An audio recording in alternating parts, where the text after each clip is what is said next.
Uh, uh, uh, uh. Party people in the place. Hey!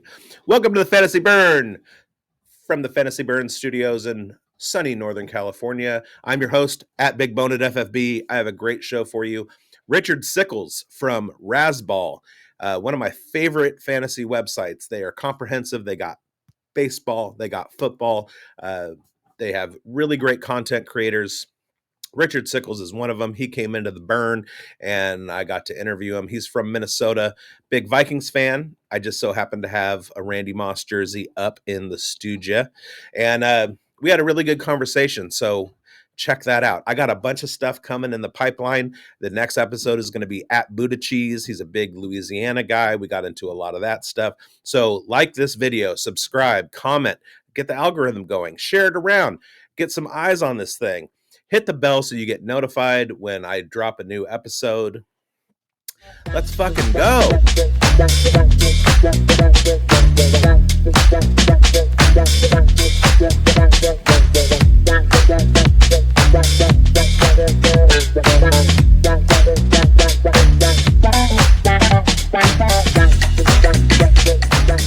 I used to do a thing on Twitter where it was drunk or kid.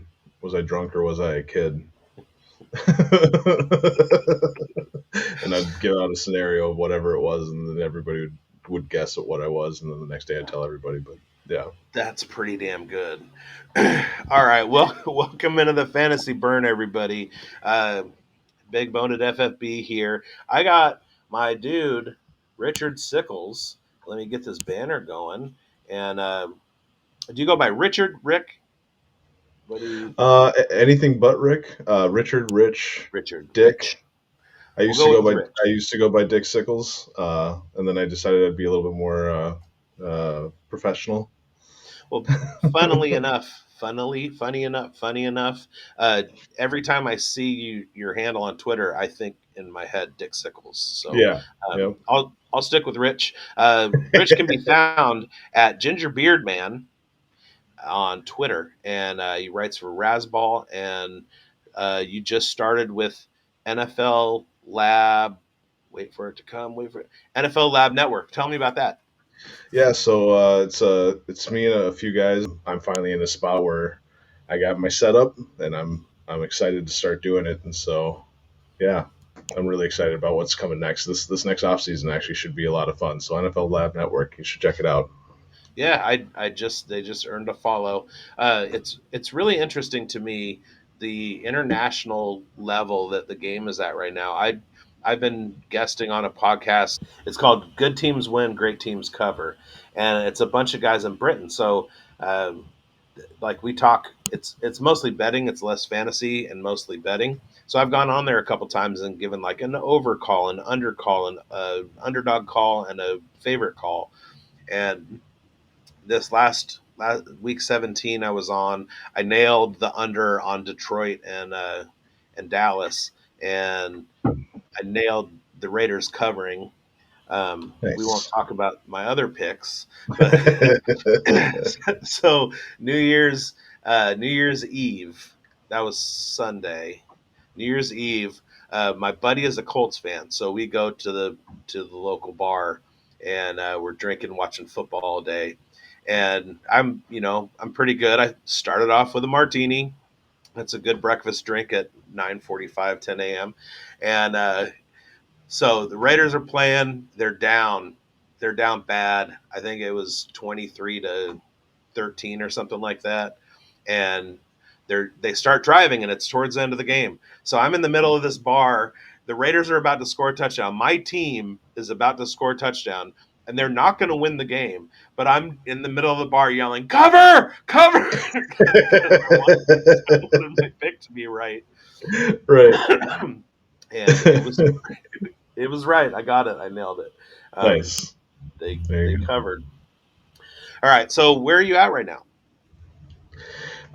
So I live in Duluth, Minnesota. Okay. Minnesota born. I grew up in Burndale, Minnesota. Bonus points to anybody that knows where that is. A little town of like 500 people. Is it near Lake Minnetonka? No, much further north. Yeah, Okay. yeah, much further north. But no, yeah, I lived there pretty much my whole childhood, and then I moved to Duluth about 12 years ago. Sorry, one more. Um, Is it near White Bear Lake? Go Bears. no, no, I barely. That's the cities. Yeah, nope. Duluth is right Fargo on entrance for Lake everybody. Superior. Okay. So Yep, it's the eastern part of the state and north. yep, yep. Okay. Uh, I have a Vikings jersey I behind saw that. That is a behind nice me. Vikings jersey. Yeah, yeah. Moss, old school. I Yeah. love it. And that was random. I didn't do that because you were from Minnesota. I just it's there. And he's a wide receiver god. Right. So you're in Duluth, and grew up there. Have you gotten out into the wild yet? Have you touched ground in other places, lived other places, that kind of thing? No, I'm mostly just a Minnesota boy. Lived here, Okay. like I said, pretty much my whole life. I do a lot of traveling whenever I can. We actually drove out to or flew out to San Francisco and drove back and hit up like Yellowstone, Yosemite, things like Nice. that. Yeah, that was a lot of fun. So here in Northern California, we call San Francisco the city, Okay. as if it's the only one. As if Uh, it's what was your impression of the city? Like, how did you like it? What did you guys do there? we stayed at a hotel. We were only there for one day. We stayed at a hotel and then we went out to dinner. It seemed very congested. There was a lot happening in a very small area Yeah. all the time. Everywhere you looked, like Well, geographically, San Francisco is a very small portion of land, yeah, and it kind of spreads out.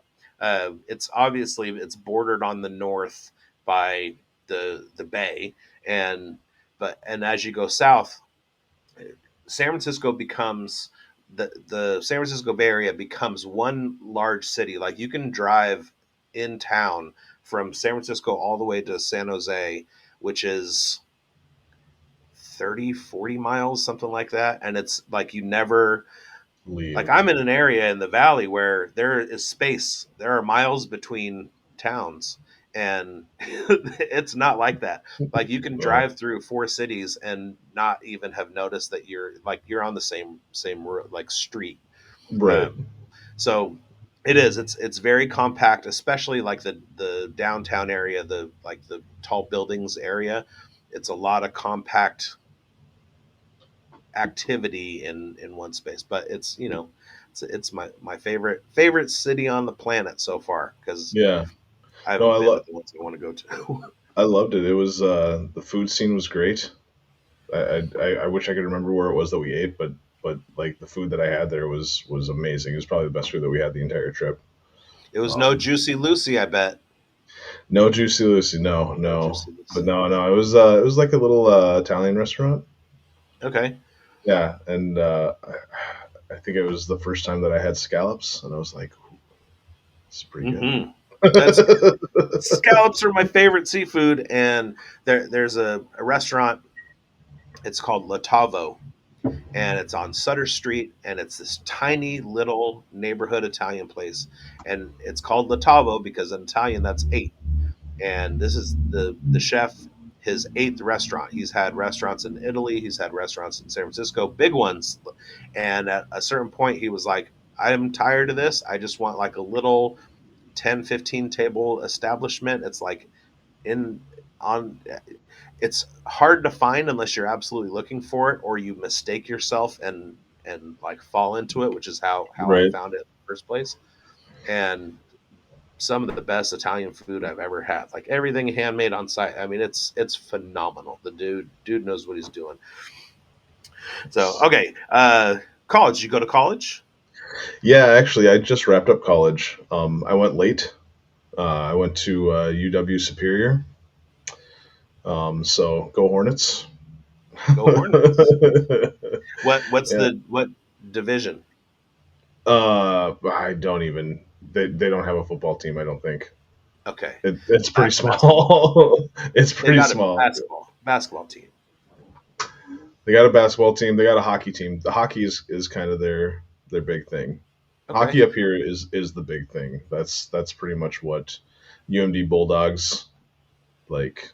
That's my team up here for college for is the UMD Bulldogs.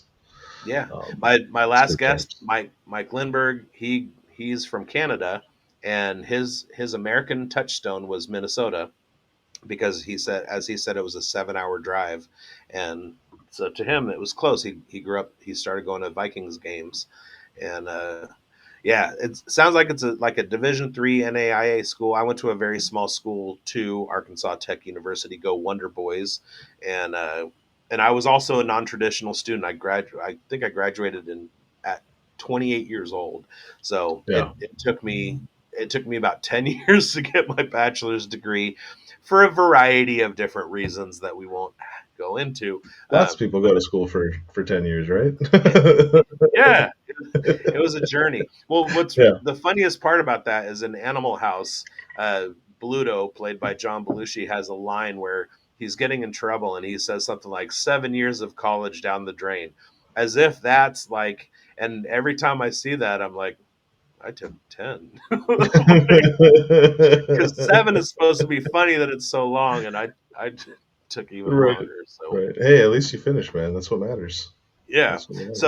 So growing up in northern Minnesota, you have uh, the Vikings, you have the Twins, you have the T Wolves at a certain point. You have the Gophers. Everybody loves the Gophers. Um, you have the Saints, the St. Paul Saints. So, what was your first like dip into sports, playing fan Oh. wise? Like, how'd you get into sports? So I didn't really start to get into sports until middle school, and I got into football. Our my school was 9-man football, and we were the state champions when I was like born, and it was a very hardcore school about football. And when I got into middle school, I joined up, and in high school, we actually won the state championship again. Nice. I got to be a part of that. Yeah, I was. It was K through 12 school, so 9-man football. Everybody that tried out for the team got on the team, um, and the freshmen got to play with the seniors and juniors and stuff like that. And so like we got to go and sit on the sidelines while they played and things like that. Yeah. But that was about the time that Randy Moss was becoming a big thing in Minnesota, and so it was like I slowly I remember watching Randy Moss do his thing and being like just amazed by it, and then me slowly starting to get into playing it myself, and then just loving the sport after that. Of course. Yeah, I mean, he came out of the gate strong, like similar to Justin Jefferson and some other guys. So you played football. Did you play baseball? Did you play hockey? Oh, I love baseball. Yeah, I played baseball a lot when I was really young. That was like my bread and butter when I was a kid. Uh, um, I ended up falling out of it. Just the politics of a small town school. If you didn't have the right name, you weren't playing. Very So familiar. yeah, yeah. So yeah, I remember having just a bad experience, and I just was like, you know what, I'm not feeling it, and so I fell out of it. But I used to love baseball. Kirby Puckett was my all time legend. Not Greg Gagne. No, no, I love baseball too. nice, Uh, all right, nice. so football, Vikings, Gophers. Like, did Vikings. were you a Yeah. Gophers fan?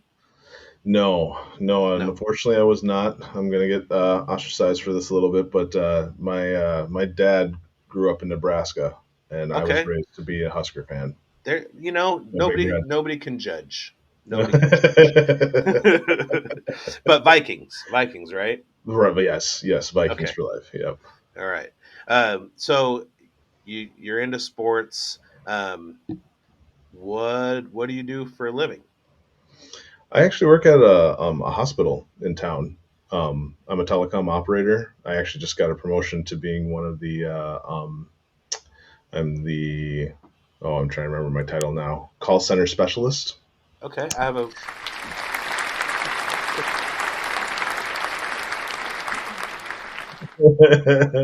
I have done the duty of professionally being on the phone, and it's pretty rough. It's not an easy gig. So kudos No, to you for that. thank you. Yeah, and I like what I do just because it's actually helping in some way. Like we call out codes and page doctors and stuff like that. So if something's happening in the hospital, we're like the central Code Brown. team. Yeah, exactly. Right. Right. Yeah. Yeah. Yeah, I worked as a psychiatric counselor in mental hospitals, and we had our That's code off, green. man. Our code green was there's somebody in another unit, or there's somebody in a unit who's acting a fool, and so I was part of the code team. And you hear code green in unit A, unit B, whatever, and it's like all of a sudden you go from just like a quiet day to like six dudes sprinting through the hospital, nurses holding locked doors open for them, and we're just like running through there to Right. like try and get to whatever unit it was on. Yep. So yeah, the codes, we had code brown, code blue was not good. Code green, that was the something's a disruption, and then I never had to deal with the code brown, thankfully. Yeah. It always made me laugh when I heard it. And Right. I did deal with a code blue one time. One of my patients, uh, I was doing rounds working in a hospital, and I had patients on a bunch of different floors. And I had a patient who was a dementia patient that was assigned to me, even though dementia is not a psychiatric condition. I still had to, until they made that determination that it wasn't psychosis. I had to like have him in on my census.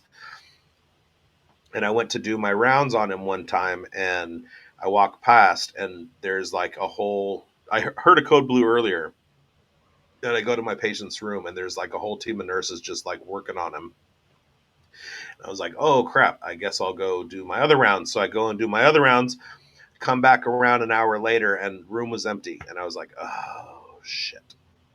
Yeah. I have to white him, white him off my senses. It was, I mean, to be fair, he was very, very old, so Yeah. I don't think anybody was surprised. And on that note, so Right. so how did you get into analytics? I was talking uh, to my last guest, and basically there's this idea that it takes a different person to get into to get into like the finer points of analyzing what happens on the playing field.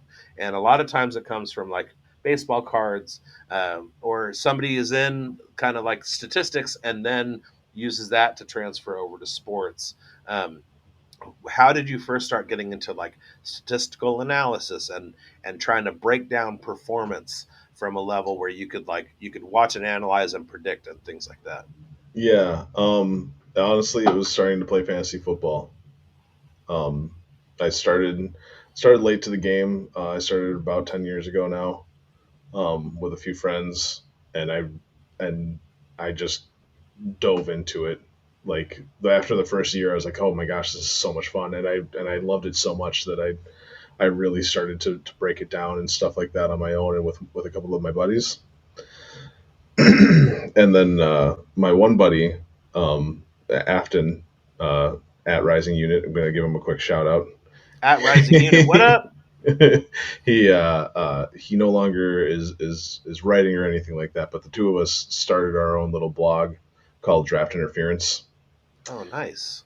and yeah, and it was a lot of fun. It was just the two of us just writing stuff, whatever we felt like writing about that week. We would start writing or whatever. If something caught our eye, we'd be like, you know what, I think I'm going to write about that, and that's just what we did.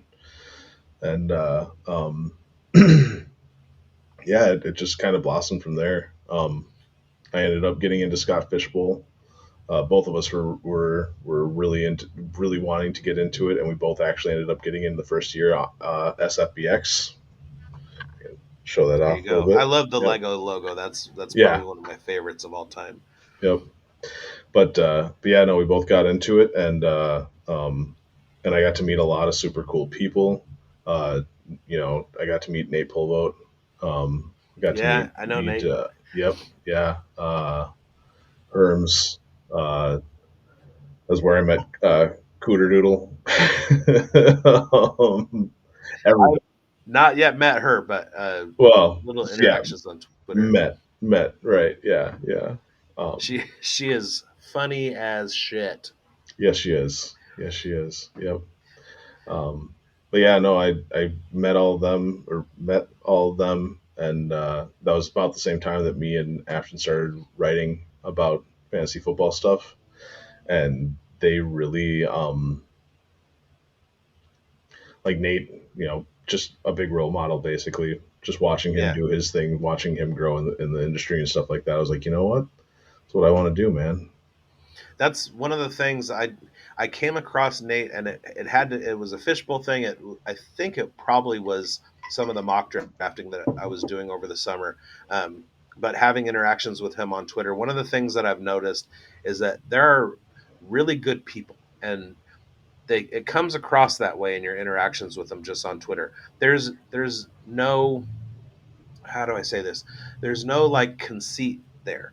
It's Yeah, like everybody is basically on a level playing field. It doesn't matter how long you're in the industry. It doesn't matter what you do. It's just like we interact, and that was one of the things that like getting into the space was intimidating to me. Like because in most other areas of life you have this kind of like hierarchy and stuff, and some people won't give you the time of day, and right. not to say that that doesn't exist in the creator space in fantasy sports, but for the most part, I mean, even the people of the highest level are approachable and stuff like that. Now Yeah, there's two things that you said, and one of them I want to push back on. There is no late to the game. There's no late to the game, yeah, and it's because I hear that a lot. And I had a guest on who started in the '80s. I started in the late '90s. You and my last guest both say about 10 years ago. There's no late to the game. You just get into it. The yeah. other thing I want to touch on is it sounds like you had success early on, because I don't think if you had just like lost your ass and failed out, you would have continued to like be excited about fantasy football. Because part of it is like looking at what you do and your product, and as far as like putting a team together and stuff and having some success and going, look, I'm smart, I can compete. Because if you Right. don't have that, there's no reason to go on. You lose a lot of like real beginners that way if they don't have success early. So sounds like you did pretty well from the start. Yeah. I remember my first year was not good. Took a quarterback way too soon. Overdrafted a quarterback. It was, oh yeah, no, actually I remember because it was Adrian Peterson in 2012. He was Okay. my first pick, the year that he got suspended. Whoops. And so yeah, no, it did not go well the first year. That's pretty hard to forget too. Yeah, yep, just a little bit, but And still, another trivia question.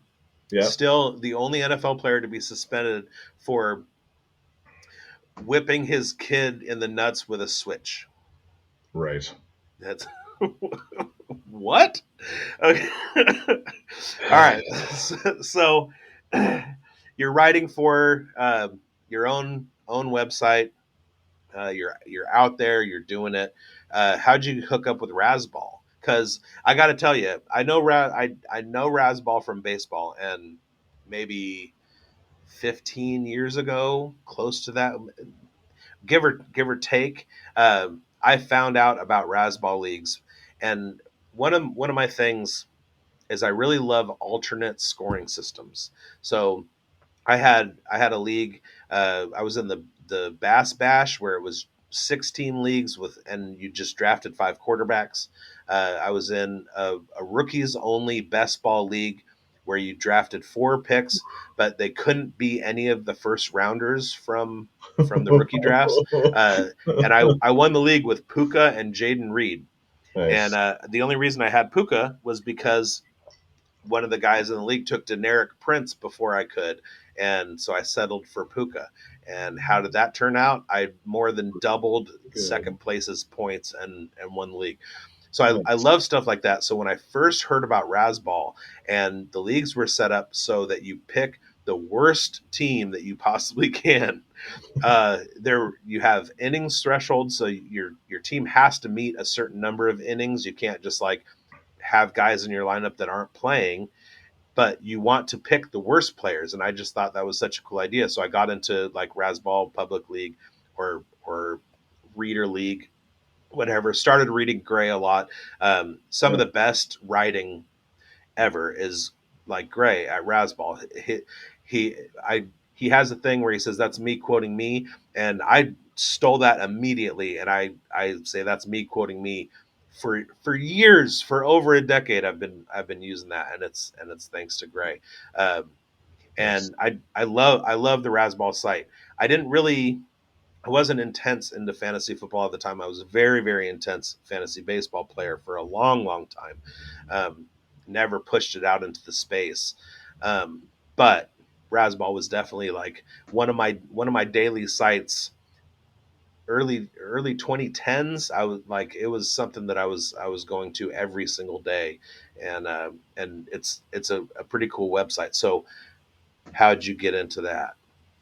Actually, circling it back around, it was Nate Polo. Okay. Um, Last year, I started talking more about wanting to be at like the. I really want to go to the Fantasy Football Expo. That's been a Hmm. goal of mine for the last 2 years, is to make it. Um, and me and him started talking more and more about it. And I was saying how I really, like I showed him some of the stuff that I'd been doing on draft interference with Afton, and he really liked it. And he went to bat for me and introduced me to Bobby Lamarco, and they brought me in this last off season to write. Nice. Yeah, yeah, I was still shocked by it. So what kind of content are you doing for them? So it's fantasy football mostly. This season.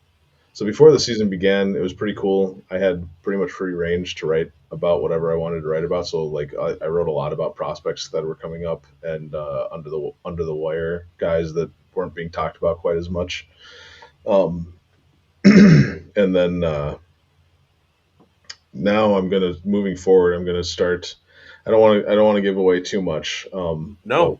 But we've started talking about doing some more with Dynasty Okay. and and maybe something with some trading and whatnot. So I'm really excited about what the off season is going to look like. There's a lot in the works right now. Hope Just I just can. in the last week since the fantasy season ended, so many things have come up where it's like, here's the new project for 2024 and all that. It's so exciting. Like there are so many things like on the stove right now, so many fires burning. I'm just like I'm just jazzed at what's coming for this year. It's going to Right. be awesome. Scott Fishbowl 13. Yep. Were you in it this year? How'd you Yep. do? Not good. Not good. Not good. Oh, Yeah. No. It. I got to go to the live draft down in Minneapolis, nice. and that How was was that? awesome. That was awesome. It was super cool. I mean, got to meet a lot of people that I've always wanted to meet in the industry. Like when I first started fantasy football, when I first started playing, I listened to Fantasy Football Weekly with Paul Charchian and Yeah. uh, Brian. Can't think of Brian's last name. Brian and Matt. They are the three that mostly were doing Fantasy Football Weekly at that time. And I got to meet Brian and Matt, which was super super cool. Yeah. Blew my mind, kind of like like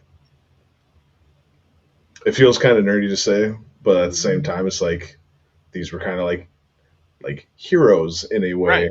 to me, No, I for get it. so long. Yeah, yeah. I So totally no, get it. it was super cool. And then the draft itself, I went into it and I felt so good walking out of it. Ian Fish was like saying that my draft was the best draft that he because he was the one that was putting up the stickers and stuff like that, and he like Yeah. circled my draft and was like, "Oh, this is the best one," and I was like, "Yes, I'm gonna win this." So you were at the Scott Fish Bowl Scott Fish live draft. Yeah. Yep. Nice. Yeah. No, it was a Such a good dude. blast. Got to meet Scott. It was super cool. So meeting Scott Fish for the first time, I was so excited and just nervous and so nervous.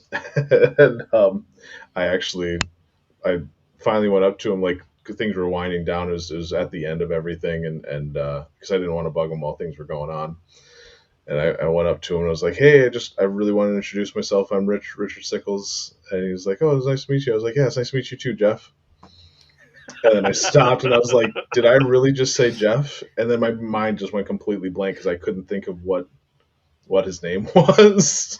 I thought you were And going to I, say you pissed your pants, but that's worse. that's worse. Yeah, no. Oh my gosh, I still can't believe that. But yeah, no, I quickly retreated because I just felt so embarrassed at that moment, and like everything, my brain had just gone blank anyways, so there You was no more Homer talking. Simpsoned into the bush. Yes, no, I really did. I really did. Yeah, it was not That's good. so funny. Yeah. I think Scott. I can definitely see that. I think that the two people that would most elicit that from me would probably be Scott Fish and Matthew Berry. I think anybody else Oh yeah. I could probably handle, but Scott Fish or Matthew Berry, I just kind of be like a total wreck Yeah. and Yeah. not really know what to do with myself.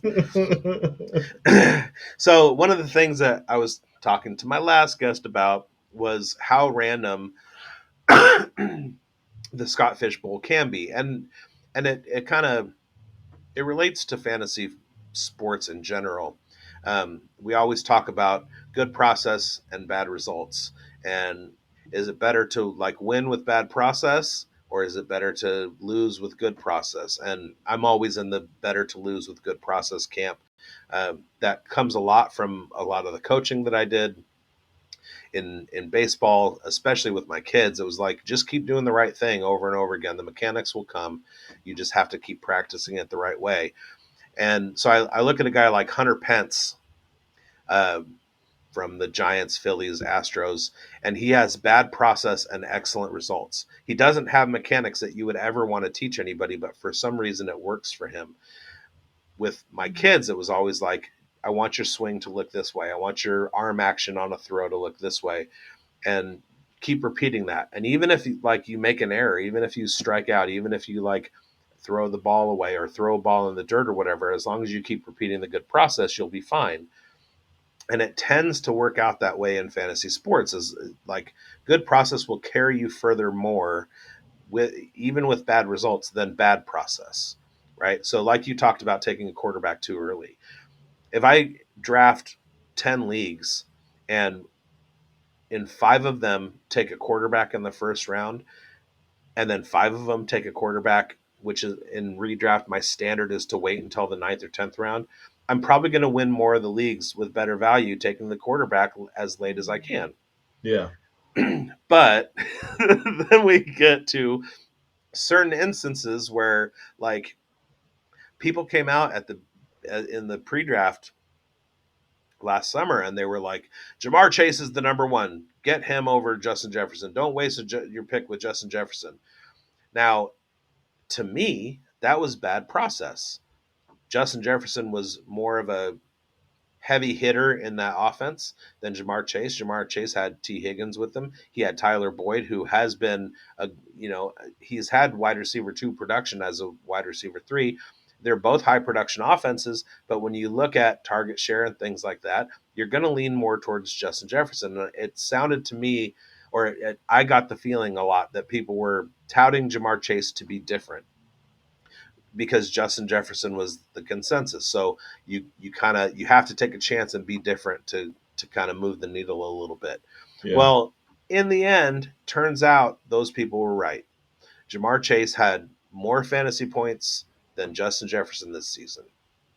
The problem was Jefferson had a low point total because he was hurt, which is exactly what happened to Jamar Chase in the playoffs. So everybody who went and drafted Jamar Chase early and didn't take Justin Jefferson, they wound up not doing well in the playoffs because they Yeah. listened to that advice. That's Yep. bad process, good results, and I didn't necessarily agree with that. Now, the reason that I went into that whole ramble is because I had fairly good process, I thought, from my analysis of the Scott Fishbowl scoring system. And I know other people who are really, really good at fantasy football, and they threw good process at the Scott Fishbowl draft too.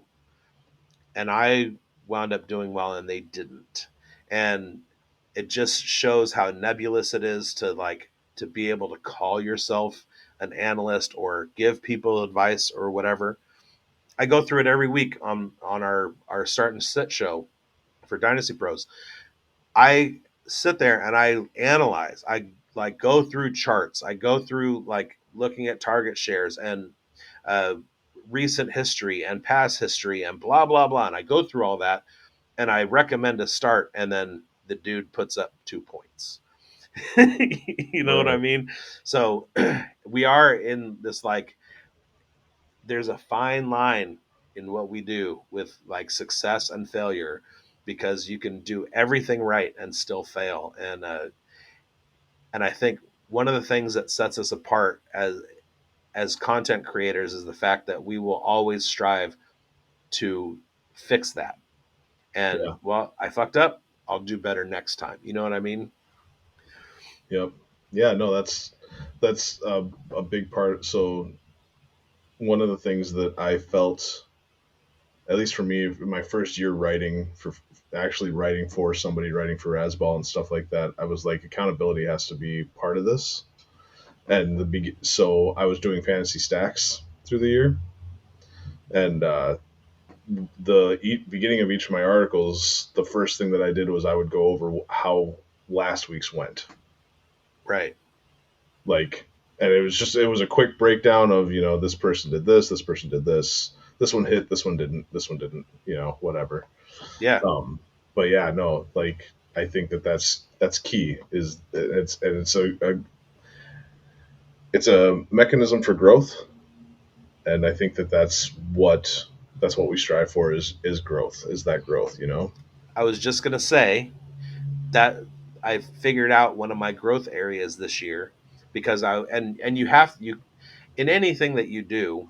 I act, and I went to acting school, and one of the instructors there was like, you have to keep track of every time you do an audition or every time you do a scene. You need to keep track of what you did well and what you didn't do well. And once you know, then you can progress, right? So I'm tracking. These are the calls that I've made that are right. Well, why? Went wrong? Is it dumb luck, or was it bad analysis on my part? And I've one of my growth areas that I figured out was that I'm a very, not impulsive, but kind of off the cuff uh, person. So I'll have a feeling about something, and a lot of times I'm right. More often than not, I'm right with my feeling, but I don't know the base of it. You know what I mean? Yeah. So so I started tracking. Okay, well, these are the things that I'm looking at, and so if I'm wrong, can I sum it up to a mistake that I made, or was it just dumb luck? And I'm finding that a lot of the times it's just it's bad luck. Things happen, and you have to be able to account for that. So I have new advice going forward for next year that I'm going to start giving to people. I actually started giving to people, and one of those things is depth. You can't blame everything on injuries, because we're at a point now where injuries are just they're not going to stop. We had Yeah. a really unique year, and I think the reasons for that have to do with the size of people and the speed at which they're running. And you can do all the things in the league that you want to kind of keep players safe. But if you look at a lot of the injuries, a lot of them are soft tissue and joint injuries, which means that players are too big. These are a lot of injuries that we started seeing in baseball in the late 90s when people were taking steroids. Hamstring pulls, calf pulls, um, things like that are basically because your mass exceeds the ability of your skeletal structure to hold that. So Yeah. you get a lot of those soft tissue injuries. So those things aren't going to go away. I mean, there were a couple of examples over the last 10 years of guys that missed a lot of time or had really severe Achilles injuries. How many Achilles injuries did we have this year? guys Right. redoing Achilles injuries, guys doing the other Achilles, two quarterbacks who were high level quarterbacks that did it. And we're just going to start seeing a lot more of those. So there's a certain point where the apex is going to happen where depth is going to be more important than your high level guys. So as long as you can keep a whole bunch of guys in the mid range for depth, they're going to be more valuable than your Justin Jeffersons, your spike players. And so a lot of my analysis going into this year is going to have to do with that. Is how do I build depth? And I mean, in Dynasty, it's going to be trading away high picks, especially in startup drafts. Like, let Yeah. people go after those little pieces and build your team from the fourth and fifth and sixth round. Have more of those players than you do of the first and second rounders. You know what I mean? Yeah. So ranking is becoming super a lot more important to me than it used to be, and that's my direction this year is figuring out my analysis in the form of ranks, and I'm excited. I'm excited to get this going. Let's go. Right. Let's Yeah. go. Let's do it. I don't know why, but this off season, I'm just excited about this off season. There's so like you were saying before. There's just Yeah, so and much in the works. all of these things that are like on the table, and they're just gonna like you're just gonna keep progressing. Now, I haven't been doing this for very long as far as like being in this space. I used to write Raiders blog. I used to write for a website. I was a contributor and commenter for a long time for various sports and stuff. I haven't done directed fantasy football content creation for very long.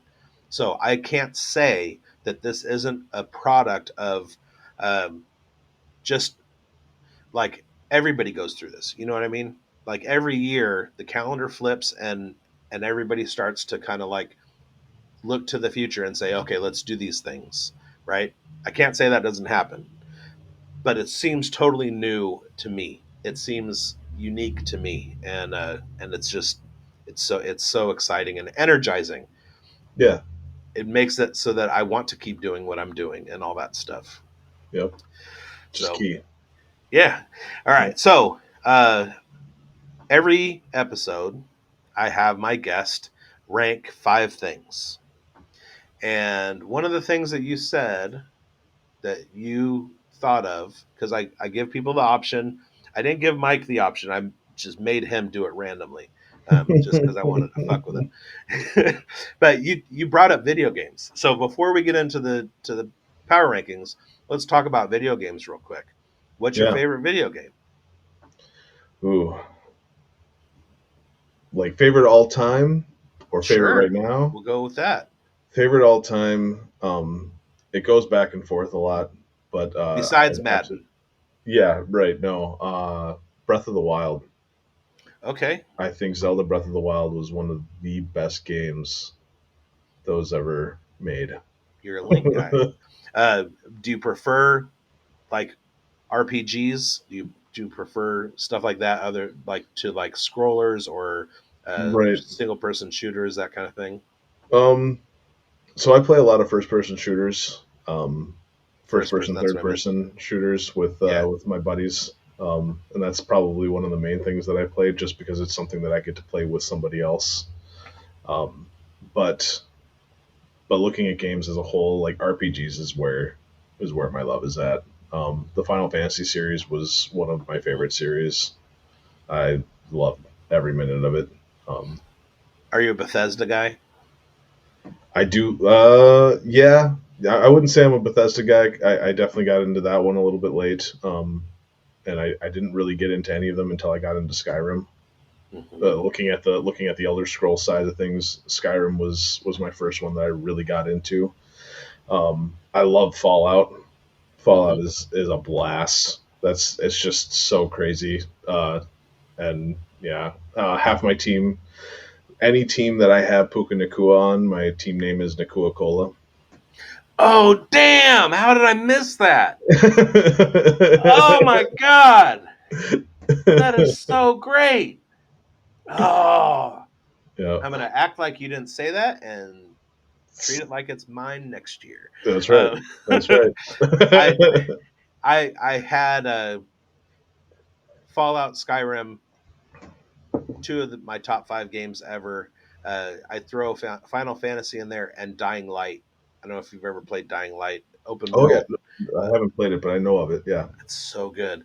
And Skyrim was my number one until Red Dead Redemption 2 came out. And now I think that is the greatest video game ever made is Red Dead 2. It's hard. It's so good. Graphically it's incredible, but just the fact that like I can play it for a week of just like I'll just go make a camp and just hunt. And that's it. I hunt and Yeah, fish. It's almost as if my brain thinks I'm doing that, but I'm doing it in the video game, and it's so good, so good. Um, all right, so let's get to this. We'll go with the randomizer. I went over some of the categories with you before, um, but we yeah. will hit spin and go. Let's see what it What is is. Rich's category going to be? Don't be okay. Restaurants. I was going to say don't be video game franchises. We just kind of cover Restaurants. that. Right. Okay, so top five restaurants from 5 to 1. What is your number five restaurant? Oh man. Okay. Oh, We're talking like chain go. restaurants and things like that, right? Nope. Any restaurant. Nobody even has to know it exists. Just you All right. All right. can't say Bo's house. Shout out Bo McBrayer, but Right. that's number five.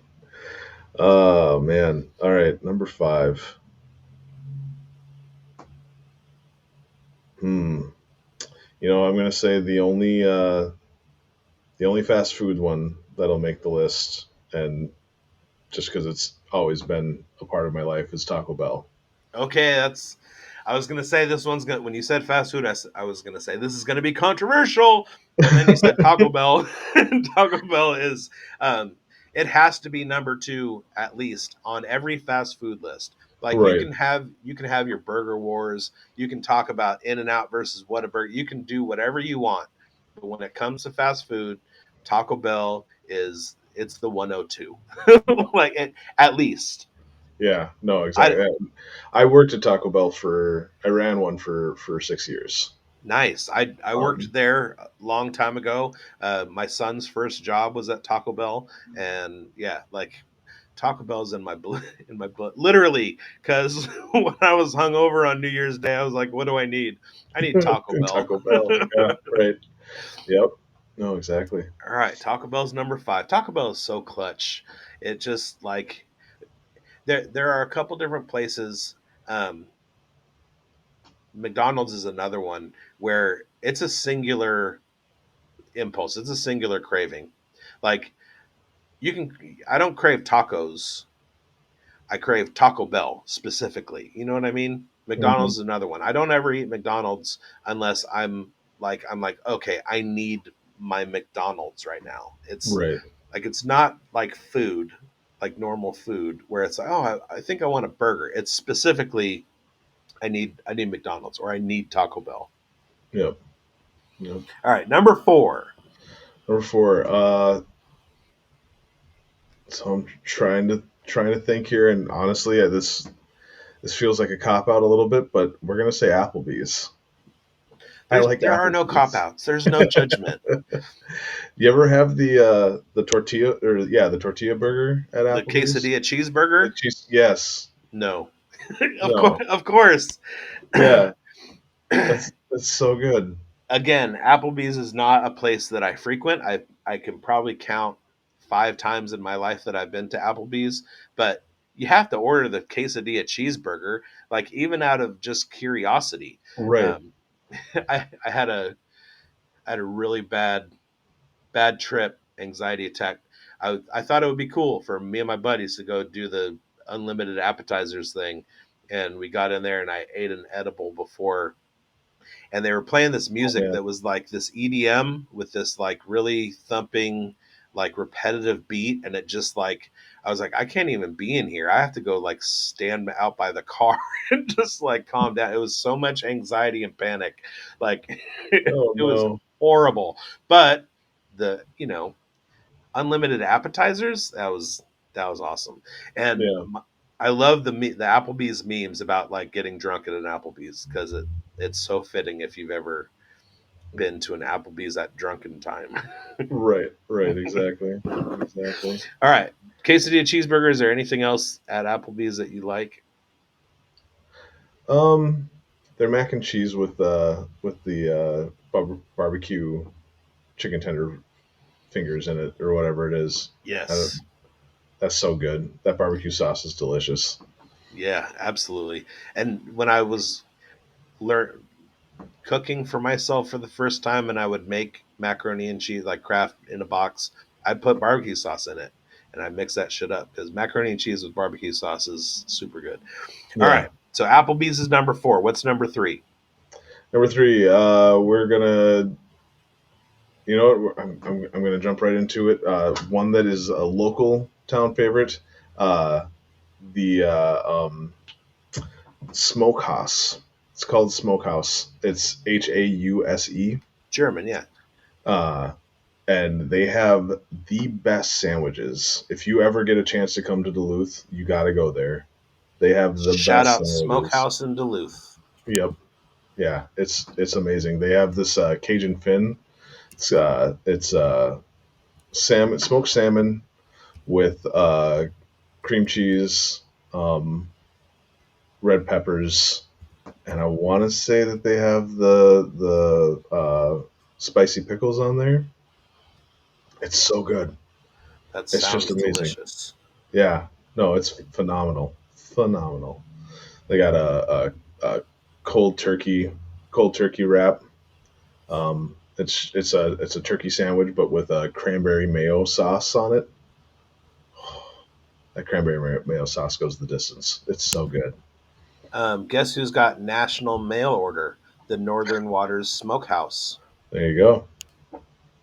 They they ship out smoked salmon fillet, salmon salami, Hmm. salmon sausage, uh, You gotta get smoked whitefish. the salamini. Yeah, that's the salmon. Or no, Oh, that's not made out of salmon. Okay, I No, was no, for some reason that's what my brain went to. yeah, no, salamini. It was on. It was actually on drive-ins, dives, and diners or whatever that with Guy Fieri, Yeah. and that salamini is so. It's stupid expensive, but it's so good, All so right. worth it. I'm looking that shit up on diners, drive-ins, and dives when we're done with this. All right. So Northern Waters Smokehouse is your number 3. What's your number 2? Number two, um, we're gonna go with. I don't know if I want to make it my number two. I want to say it. Um, Olive Garden. Damn. Okay. I love pasta. Plant a flag. There you go. Yeah. No, I'm stupid when it comes to pasta. Like that's the big bone in me right now. is all the pasta that I eat, and yeah, no, I love it. I love it. What's your favorite pasta? I'm actually pretty basic. I just love regular spaghetti. Okay. I don't know why. I just love regular spaghetti. Otherwise, Because it's good. beef stroganoff. There I you really go. love beef stroganoff When it's good, when it's like when it's real good. oniony and mushroomy and Hmm. gravy and yeah, gravy life. Gravy is the spice of the sauce of gravy makes the world go round. Has Gravy makes the world go round. That's right. all right. So let's get a drum roll here. What's your Okay, number 1?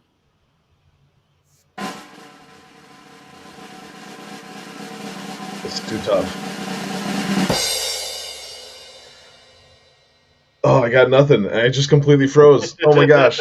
I'm sorry. This is such a difficult decision. All There's right, so many Richard, good it's your ones. birthday, It's my and birthday. we're gonna take you out to dinner.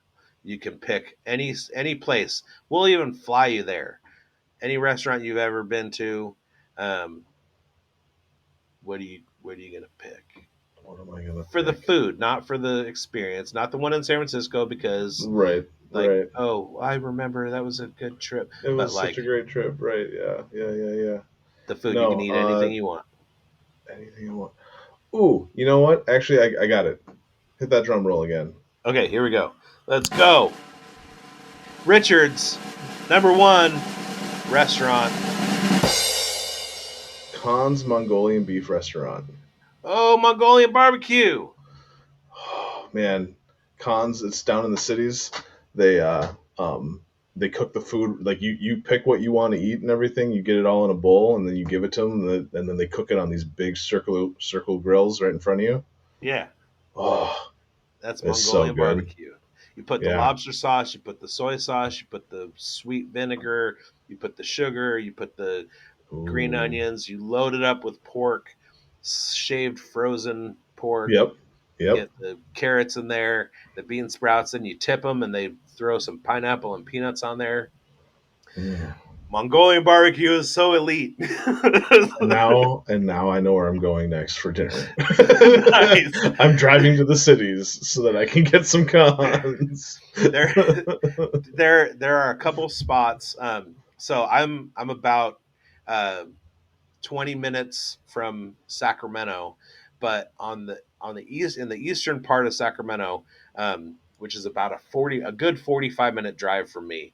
There's a Mongolian barbecue place.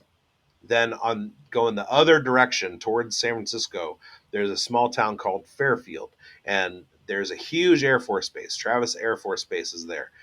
It's another 45-minute drive, well, 40 minutes.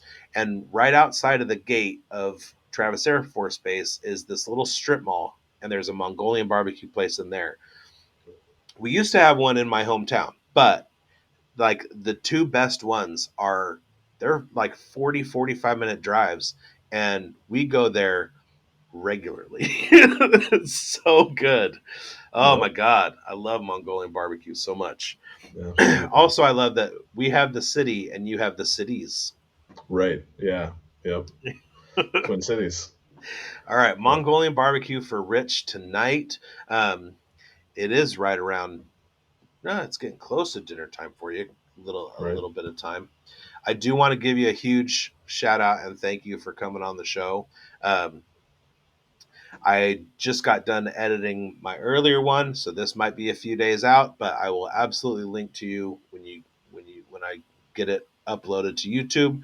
Uh, Richard Sickels, writer for Razzball, at Ginger Beard Man, and watch the crawl again just so that you can see the spelling of that. It's Ginger BE3 Dimin. At NFL Lab Network, you can find him. Look for all of that in the future. Thank you for Awesome. coming on the show, and the rest of you guys, from me and everybody in the Fantasy Burn Studios, which is just me. Uh, I hope you win.